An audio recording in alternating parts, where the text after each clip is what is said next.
ওম জয় মা জগদীশ্বরী। বন্ধুরা, আজকে আপনাদের জন্য নতুন একটা বিষয় এসেছি, বিদ্যা। আমরা সকলে জানি আমাদের সকলের পরিবারে কিন্তু সন্তানদের বিদ্যার একটা অভাব আজকাল কিন্তু দেখা যাচ্ছে। যে কারণে ঘটে থাকুক, বিদ্যা যদি আমাদের জীবনে সঠিকভাবে না থাকে তাহলে কিন্তু আমরা জীবনে কোনো কাজ কিন্তু সাকসেসফুলি করতে পারবো না। তাই অবশ্যই বিদ্যাকে আমাদের জন্য যদি ধরে রাখতে হয় তাহলে কিন্তু আজকের এপিসোডটা মনোযোগ দিয়ে দেখবেন, আর অবশ্যই কিন্তু লাইক আর শেয়ারটা অবশ্যই করবেন, আর চ্যানেলটাকে সাবস্ক্রাইব করে নেবেন। অবশ্যই শেয়ার করবেন যাতে প্রত্যেক বন্ধুরা আজকে আমার এপিসোডটা দেখতে পারেন এবং তাদের জীবনে, তাদের সংসারে, পরিবারে সন্তানদের বিদ্যাটা যাতে ধরে রাখতে পারে। তারা কিন্তু অবশ্যই কিন্তু আজকের এপিসোডটা মনোযোগ দিয়ে দেখবেন।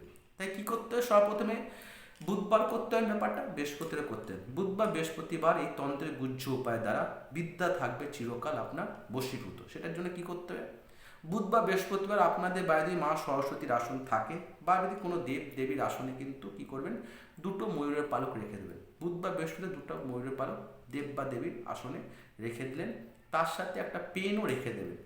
এবার একটা মন্ত্র জপ করতে হবে, হাতে পদ্ম ফুল নিয়েও করতে পারেন বা হাতে গাঁদা ফুল নিয়েও করতে পারেন। মন্ত্রটা কি? এই মন্ত্রটা কিন্তু জপ করেই কিন্তু সেই ফুলটাকে ময়ূরের পালক বা পেনের উপরে কিন্তু দিয়ে দিতে হবে।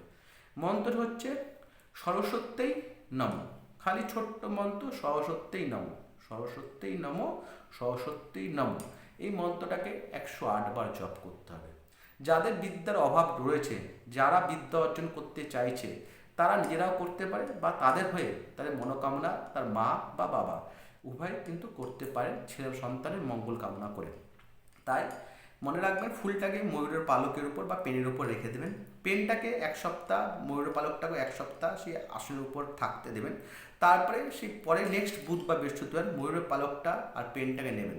তো পেনটাকে কী করবেন, রেখে দেবেন। যখন আপনার সন্তান পরীক্ষা দিতে যাবে অবশ্যই তাকে পেনটা দিয়ে দেবেন। আর ময়ূরের পালক দুটো নিয়ে আপনার সন্তান যেই ঘরে পড়াশোনা করছে, মনে রাখবেন, ভালো করে শুনবেন, আপনার সন্তান যেই ঘরে পড়াশোনা করছে সেই ঘরে ময়ূরের পালক দুটোকে লাগিয়ে দেবেন।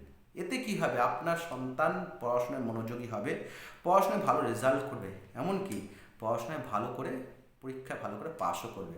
আর যাদের জীবনে, যাদের সংসারে সন্তানদের এরকম অভাব অভিযোগ রয়েছে বিদ্যাগতভাবে, তারা কিন্তু অবশ্যই যোগাযোগ করবে এবং সঠিক প্রতিকারটা যদি করতে হয়, সঠিক প্রতিকার যদি পেতে হয়, মনে রাখবেন সকল সমস্যা থেকে মুক্তির একটাই নাম, তান্ত্রিক রুদ্র।